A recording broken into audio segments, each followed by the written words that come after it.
There is no such thing as an ethical billionaire. And while Madam C.J. Walker never reached a billion, whispers still surround the empire that she built. Because what if the foundation of her success, the hair formula that made her millions, was never truly hers to begin with? Brilliance, strategy, or simply being the right person at the right time. One thing is certain, not everyone could have done what she did, because if success were that simple, many would have followed. But perhaps that's the thing about empires. The way they rise often determines the way they fall. And hers, well, it didn't last.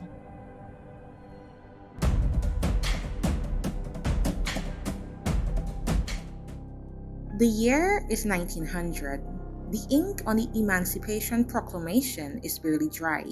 35 years may seem like a lifetime, but for Black Americans, it's the blink of an eye. Yes, although technically free, the system is airtight. Segregation, poverty, and violence excluded this population from wealth. And in a country where money means power, Black women have the least of both.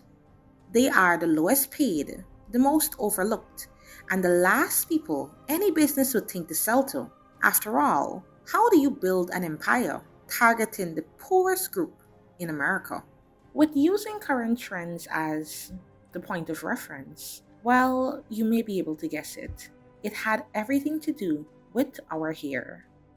In just 10 years, Madam C.J. Walker did the unthinkable.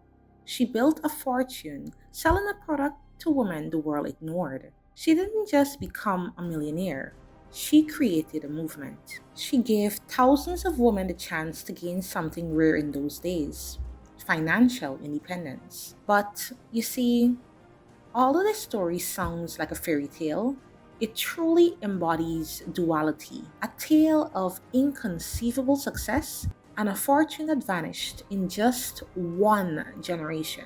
How? Well, let's get into it. This is the story of Madam C.J. Walker, the first self-made female millionaire in America. Before the wealth, before the empire, before the name Madam C.J. Walker, there was only Sarah Breedlove. Born in 1867, just 2 years after the Civil War, she entered into a world where freedom was just an abstract idea. Her parents, Owen and Minerva Breedlove, had once been enslaved, now sharecroppers in Delta, Louisiana. They worked the same land they were once bound to, free but still trapped in poverty. For Black families in the South, survival wasn't guaranteed. And for Sarah, it didn't take long for the world to test her resilience. By age 7, Sarah was alone. Her parents were gone, and being the youngest of 6 siblings, it's likely that their passing affected her the most. Some say it was the yellow fever, an epidemic that swept through the South. Others believe that it was exhaustion and malnutrition, or simply the brutal conditions of being Black and poor post-slavery in America. With no inheritance, no safety net, no protection, Sarah had no choice but to go live with her oldest sister and her husband in Vicksburg, Mississippi. But according to some accounts, this was not a safe home. Her brother-in-law, abusive, controlling, and for Sarah, the only escape was marriage. At age 14, Sarah became Mistress Moses McWilliams, and at age 17, she gave birth to her first and only child, Lilia McWilliams, later known as Lilia Walker. And then just 3 years later, another loss. At 20 years old, Sarah was a widow. A single Black woman in the late 1800s, no money, no inheritance, no education. Society had already decided her fate. A lifetime of labor, a future of struggle. But Sarah, she refused to accept that. With nothing but a child on her hip, Sarah makes a choice. She leaves Mississippi and moves to St. Louis, Missouri, where her brothers work as barbers. In pursuit of work, of which there were very few options, the most likely being laundry work, scrubbing, washing, folding. This is who Sarah becomes, a washerwoman, one of the lowest paid, most grueling jobs available. She bends over steaming hot water, scrubbing the clothes of white families until her hands would crack and bleed. Her pay? $1.50 per day. Although these conditions were less than ideal, I would argue that it's probably these circumstances that caused her to develop a mindset that ultimately led her to the position that she got. At church, she meets various niche groups of educated Black women and men, people who were successful, who had money, and there's perhaps where she began to wonder if they could have more, then why couldn't she? As fate would have it, this is precisely where everything changes. It starts small: itching, burning, irritation, then clumps of hair begin to fall. For Black women in the early 1900s, this wasn't about vanity, it was about presentability, allowing them easier assimilation into post slavery society. After all, straight, neatly styled hair was seen as orderly. Some say Sarah's hair loss was due to stress, malnutrition, and harsh working conditions. Others believe that it was years of using lye based soaps paired with unsanitary hair care practices. Whatever the reason, she was losing hair, and she was desperate to fix it. That's when she meets Miss Annie Turnbo Malone. Now, in the world of black hair care, Annie Turnbo Malone was already a name. She was essentially the OG in this game, at least if we're speaking about commercial hair care products. She had developed a hair growth treatment that worked for black women, something no one else in the industry had done. She sold her products directly to black women, trained them to sell for her, and built a network of sales agents. Her method was revolutionary, and Sarah, well, she wasn't just one of her customers who knew that Annie's products were tested and true. She became one of Annie's agents, selling Malone's products to women across St. Louis. And then something strange happened. She left.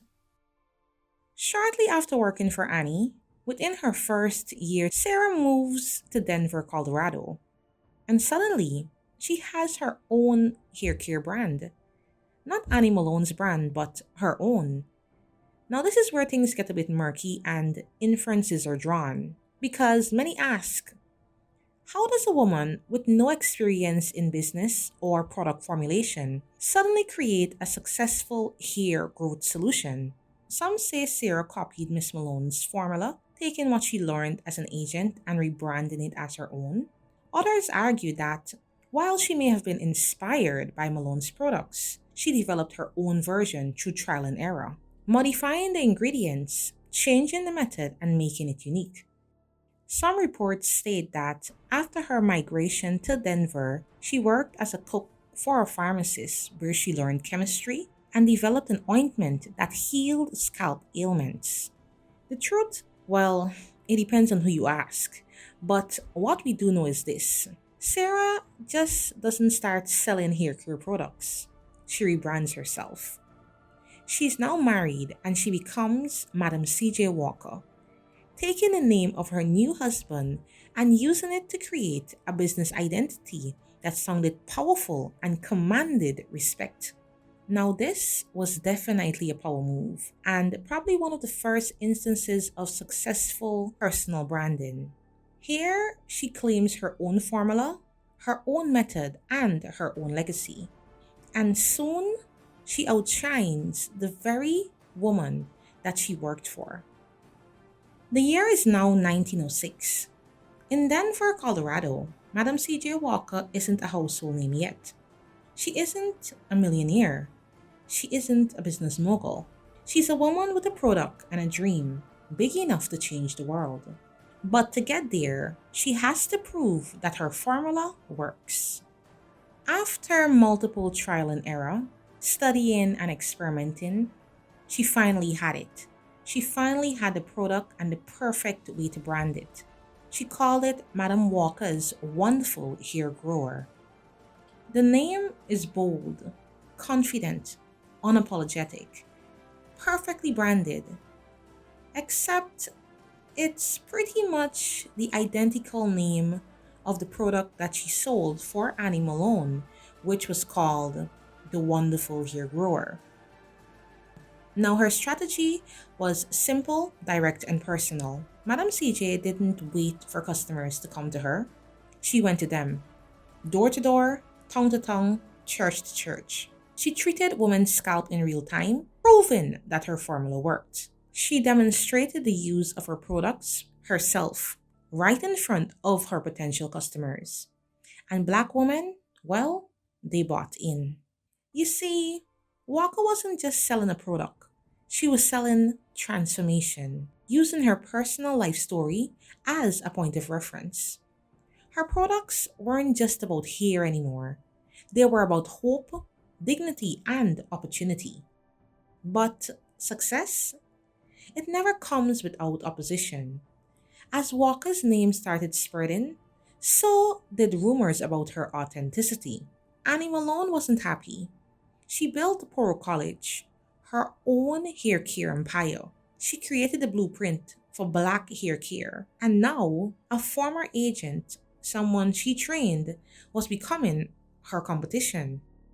Things got pretty intense. Some sources actually say that Malone called Walker a fraud and went as far as taking out ads in newspapers to warn readers to not buy Walker's products. Others say Walker never looked back after leaving Malone's company. But what is certain is that Madam C.J. Walker wasn't stopping. She had a vision that she was determined to see through. By 1910, Mistress Walker had outgrown Denver.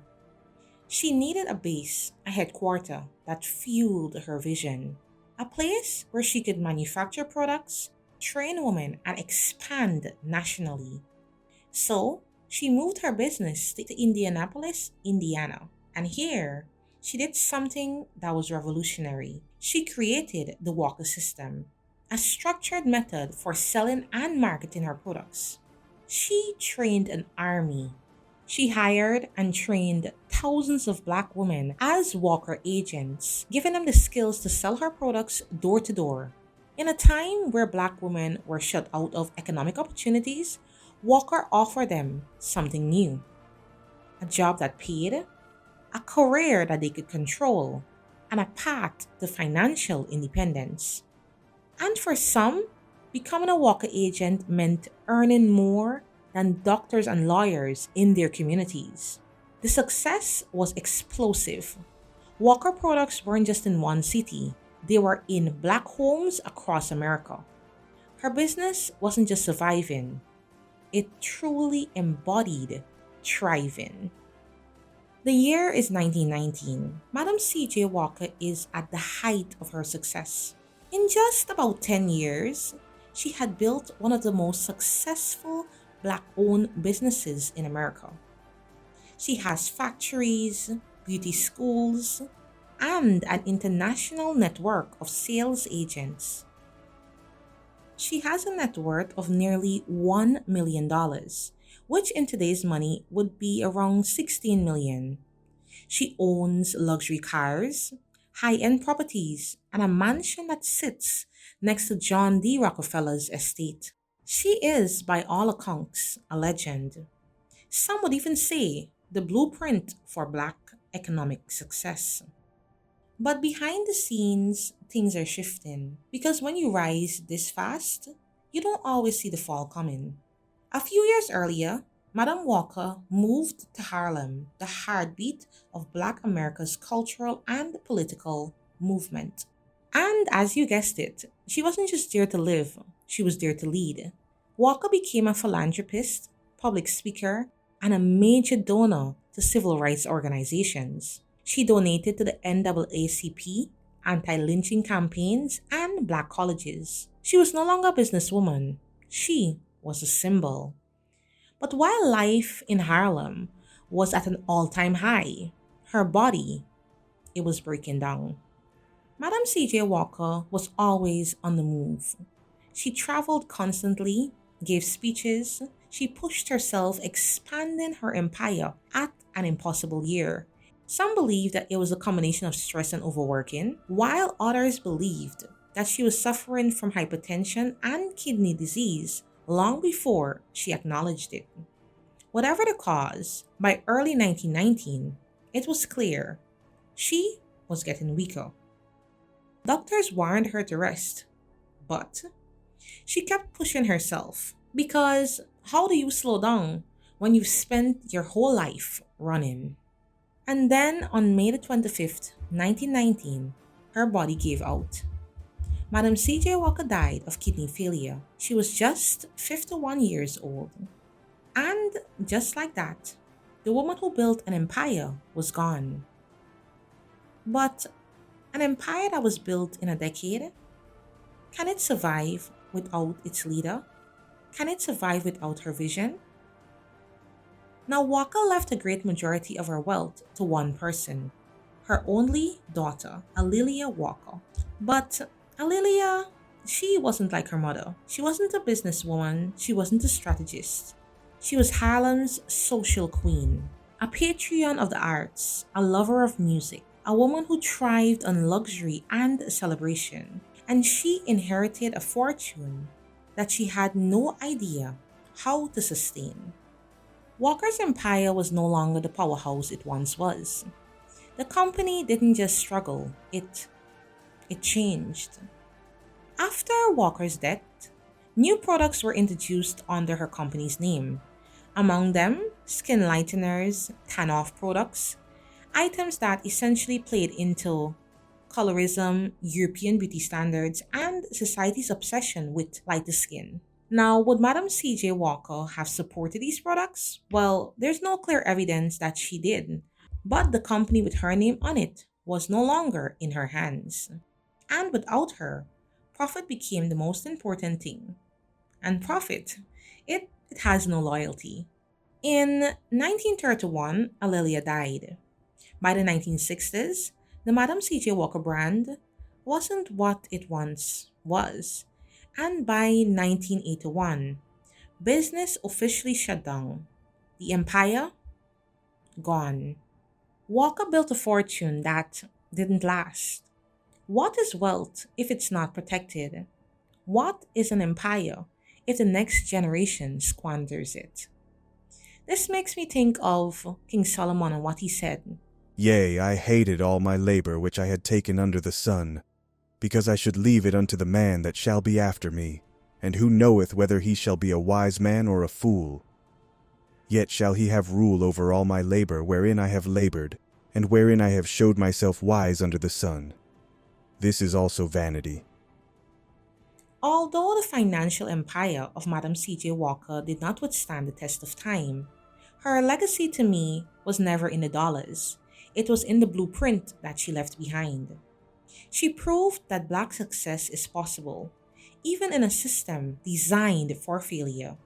She showed that self-determination, resilience, and vision can break barriers that seem unmovable. Her wealth may have faded away, but her impact, it will be eternal. Because her story isn't just history. It's a seed that is planted in the minds of every Black man and every Black woman who dares to dream beyond their circumstances, knowing that as long as your mind conceives it is possible. If you enjoyed this video, do consider sticking around because there's a lot more in store. If you're wondering what happened with Annie Malone, don't worry, I got you covered.